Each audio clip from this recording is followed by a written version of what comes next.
on se retrouve aujourd'hui pour ma palle d'hiver. Donc je vais vous montrer dans cette vidéo ma petite sélection de livres pour la période d'hiver. Je trouve que ces livres-là, en fait, je trouve que la période hivernale, c'est la meilleure période pour les livres, pour vraiment s'immerger dans le monde.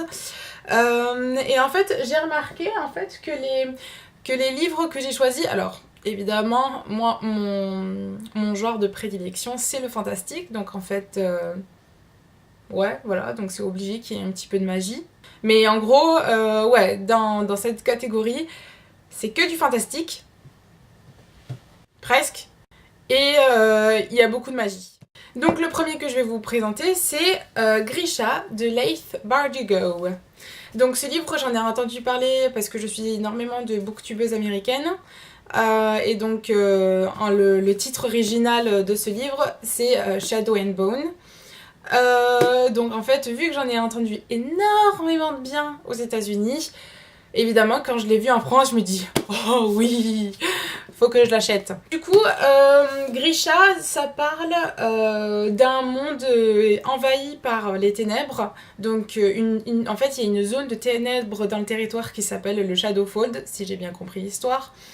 Et donc il y a l'armée magique du pays qui fait tout pour contrer en fait les ténèbres. Et en fait, il y a des citoyens qui sont envoyés au pâture aux créatures donc de ce Shadowfold, et dont Alina Starkov.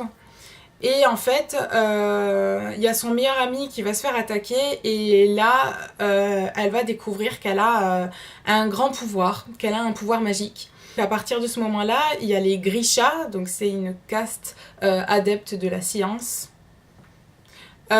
qui décident qui l'ont remarqué, qui décident de la prendre sous leur aile et de lui apprendre à maîtriser son don. Donc du coup, comme je disais tout à l'heure, j'en ai énormément entendu de bien, je sais pas si c'est des Français, mais j'ai énormément entendu de bonnes critiques sur ce livre, sur les chaînes YouTube américaines. Et donc voilà. Voilà. Et c'est une trilogie. C'est une trilogie, et donc là le premier tome est sorti il y a 1 ou 2 mois je crois. Donc voilà, donc j'ai hâte de le lire. En plus la couverture est assez jolie. Je trouve que la couverture est vraiment belle, avec les dorures et tout. Je trouve ça cool. Second livre dans ma palle d'hiver, Cinder, donc de la série Les Chroniques Lunaires. Donc dans ce premier tome de la série, on va retrouver donc Cinder, mi-humaine, mi-cyborg, donc qui habite à New Beijing sur la planète Terre. Et donc il y a une épidémie qui ravage la population, et sa sœur ou une amie à elle est touchée par cette épidémie-là. Et donc durant tout le livre, on va suivre l'aventure de Cinder qui va essayer de trouver en fait un antidote pour sauver cette personne. Mais ce n'est pas tout. Il y a un peuple dans l'espace sur une autre planète qui en fait cherche à ce que pas à l'extinction des humains, mais que en tout cas que le roi, parce qu'il y a une royauté, que le roi meure, voilà, pour prendre sa place. Honnêtement, je me rappelle pas bien parce que ça fait 2 ans peut-être que je l'ai lu, donc je m'en rappelle absolument pas. On en a beaucoup entendu parler sur YouTube, il y a beaucoup de vidéos qui sont sorties, donc je pense que vous savez à peu près de quoi ça parle. Mais en tout cas, j'aimerais bien cette année continuer la série. Du coup, il va falloir que je le relise parce que je m'en rappelle absolument pas. Mais ouais, j'aimerais bien m'y remettre parce que cette série est géniale, et ce premier tome était vraiment génial. Troisième livre dans ma palle d'hiver, l'un de mes livres préférés, La Reine du Tierling. Ça, pareil, j'en avais... en fait, c'est un petit peu, je crois, un petit peu tout le principe de toutes mes lectures et de tous les livres que j'achète. C'est que j'en entends parler, en fait, en Amérique, avec les éditions anglaises. Et puis, en fait, j'attends juste après que ça sorte en France. Voilà. Et quand je l'ai vu en France, parce qu'en plus, je n'étais même pas au courant, j'avais pas fait de recherche en mode « Oh, quand est-ce que ça sort en France ?» Je suis allée en librairie et je l'ai vu. Et là... trop bien, j'étais trop contente. C'est l'une de mes lectures préférées, c'est une trilogie. Là, le 3e tome vient de terminer. Celui-là, ça fait 1 an que je l'ai lu, du coup, j'ai quelques souvenirs, mais pour vraiment profiter de ma lecture, j'ai l'intention d'avoir le 3e tome, si je ne l'ai pas pour Noël, et de les lire tous les 3 à la suite, comme ça je suis sûre de profiter de l'histoire et de m'immerger dans l'histoire, parce qu'elle est vraiment trop bien. Donc, assez blablaté, je vous raconte de quoi ça parle. Donc du coup, ça c'est le royaume du Tyrling. Donc il y a eu la reine Elissa qui vient de mourir. Et donc en fait... non, elle vient pas de mourir. Elle est morte. La reine Elissa est morte. Et c'est son frère qui a pris le pouvoir à sa place. La reine Elissa a eu une fille qui s'appelle Kelsey. Et donc, pour la protéger, elle a été élevée dans les bois par un couple âgé qui faisait aussi partie de la cour de la reine Elissa. Ah oui, et pour son 19e anniversaire, il y a les gardes, donc il y a une garde rapprochée, c'était les gardes proches de la reine Elissa, qui sont les seuls au courant en fait d'où se trouvait la princesse, qui sont allés la chercher pour lui dire que, voilà... Vous êtes majeur et donc aujourd'hui vous devez aller réclamer votre trône, enfin reprendre le pouvoir, etc. En sachant qu'elle n'a jamais été plus loin que la forêt où elle habitait justement avec ce couple-là. Donc en fait elle ne sait absolument... En fait elle connaît personne, elle ne connaît pas son peuple, elle ne connaît pas les gardes, elle connaît personne. Donc du coup elle va... Bon après elle a été formée pour justement être reine. Donc elle savait que ce jour viendrait en fait. Elle va découvrir en rentrant dans son royaume que des citoyens de son royaume sont envoyés dans un royaume voisin qui est gouverné par la Reine Rouge.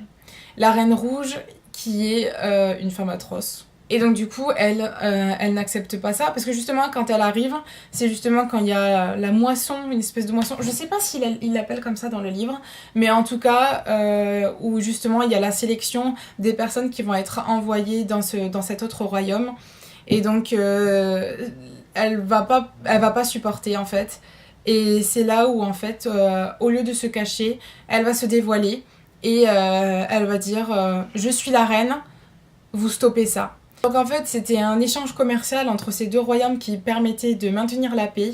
Et en fait à partir du moment où elle va arrêter d'envoyer sa population en fait dans le royaume de la Reine Rouge, et bien la Reine Rouge ne va pas être contente et puis elle va décider pas de déclarer la guerre mais presque.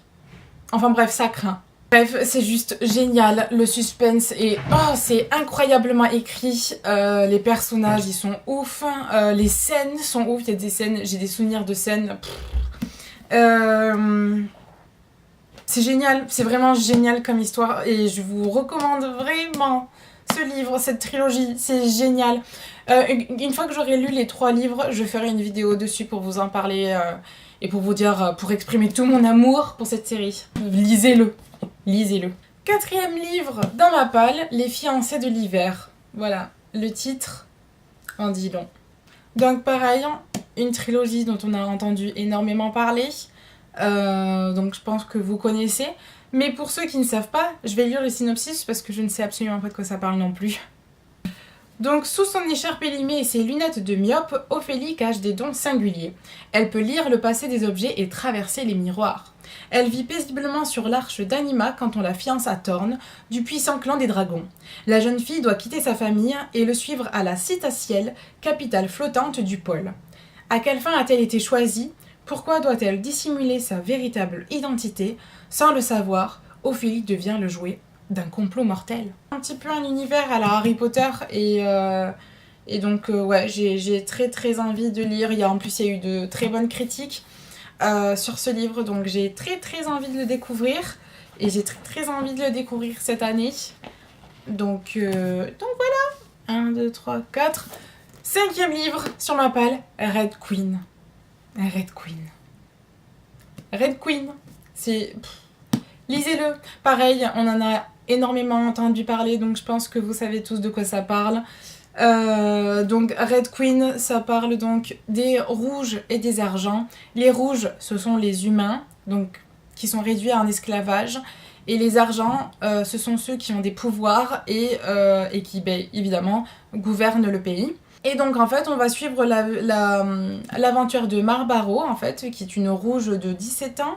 Et en fait, qui passe son temps à voler, en fait, pour aider sa famille, pour subvenir aux besoins de sa famille.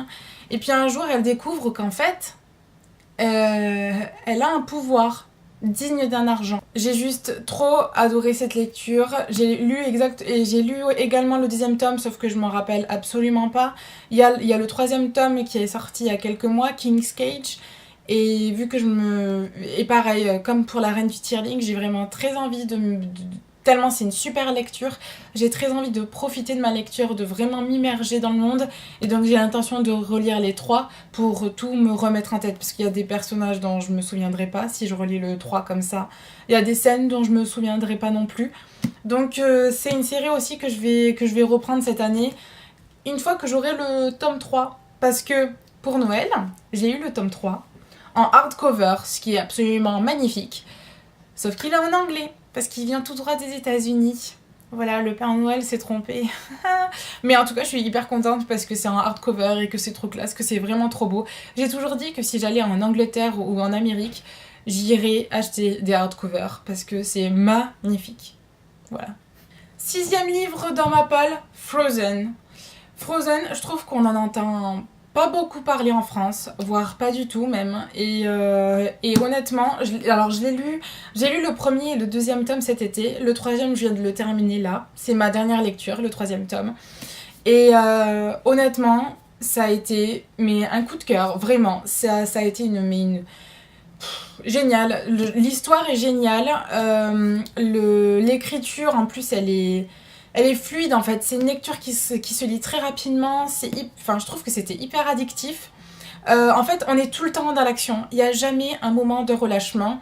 On est toujours en action, il se passe toujours quelque chose. Et il y a aussi beaucoup d'émotions parce que le groupe d'amis qui se forme est juste trop touchant. Et la fin, le 3e tome était juste génialissime. Et je trouve qu'on n'en parle pas assez. Alors peut-être que du coup, je réserverai une vidéo exprès pour cette série-là parce que je trouve qu'on n'en parle pas assez en France. Et en Amérique, je suis même pas sûre qu'on en parle beaucoup. Voilà. Mais en tout cas, moi, j'ai adoré cette histoire. Donc, pour vous dire de quoi ça parle de Nat. Elle vit dans le monde gris. Donc, en fait, le monde gris, c'est la Terre après, entre guillemets, l'apocalypse. Donc, le monde est complètement gelé. La mer en fait c'est même plus de l'eau, c'est des déchets en fait, c'est devenu une mer super polluée. Bref, en gros, même pas réchauffement climatique, mais dérèglement climatique et que ça craint, en gros. Et que du coup, le monde a complètement gelé. Il y a plus d'animaux, il y a plus rien. Il y a les humains et il y a les marqués. Les marqués, en fait, on les distingue par la couleur de leurs yeux et par une marque qu'ils ont quelque part sur leur corps. Et en fait, les marqués sont chassés parce que les humains ont peur de leur pouvoir. Donc ils sont poursuivis et tués, exécutés. Et donc Nat est une marquée et en fait, elle dissimule son identité donc, en mettant des lentilles de contact, en cachant sa marque, etc. Et en fait, elle entend une voix qui lui dit, entre guillemets, quoi faire, quel chemin suivre. Et cette voix lui dit, il faut que tu ailles au bleu.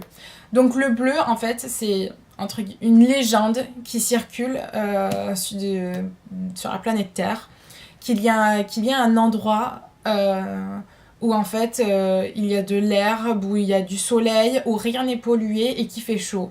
Ce bleu-là serait le monde en fait des marqués. Et donc Nat va chercher un passeur. Donc elle va trouver Wes, qui est l'un des meilleurs. Et donc à partir de là, tous les deux vont... on va les suivre dans leur aventure pour rejoindre le bleu. Et évidemment, ça va être une aventure folle avec plein d'obstacles. Le 1er et le 2e tome, je les ai lus cet été.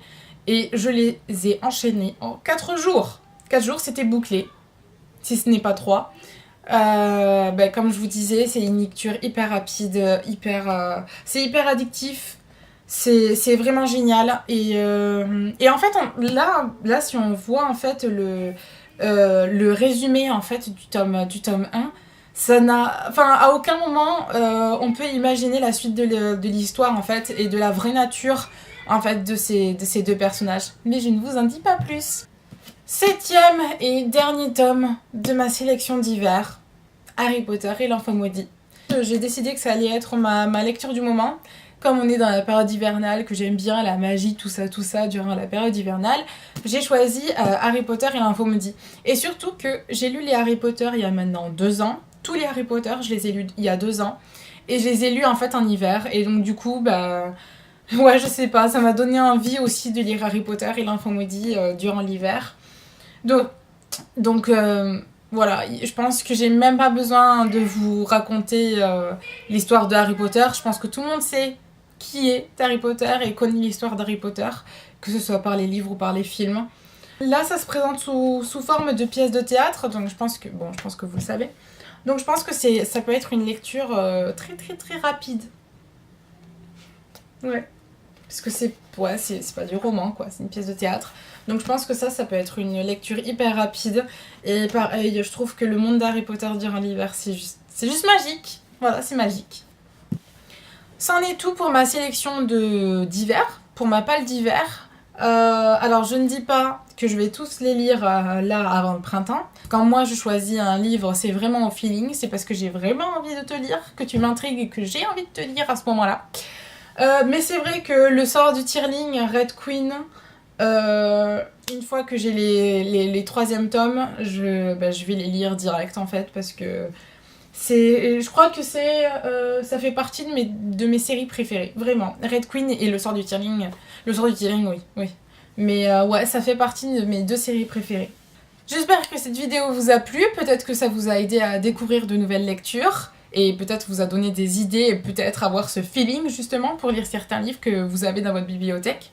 Et puis à bientôt!